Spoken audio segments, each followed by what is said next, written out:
Hello বন্ধুরা, আমি নিজেই ভিডিও করছি।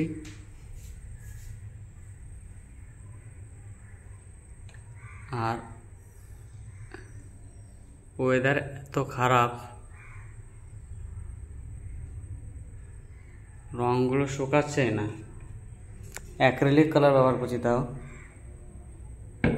এই কালার সঙ্গে সঙ্গে শুকিয়ে যায়।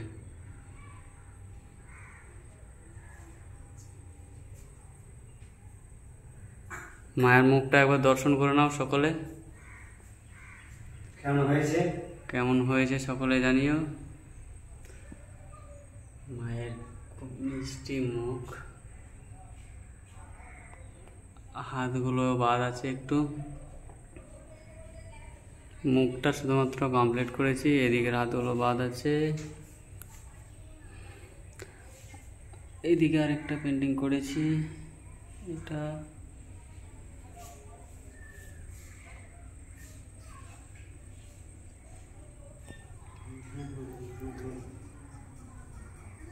সামনে কি করে রে তোরটা আবার?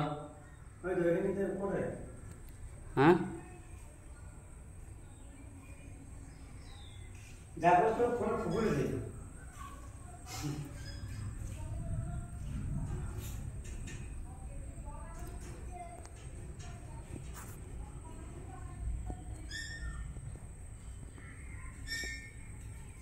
এটা লাইট অফ অন হলো। আরে নিচে দেখ, গোলপাড়ার চিহ্ন আছে, ঠিক চিহ্ন, ওটা ইয়ে কর, গোলপাড়া দেখ।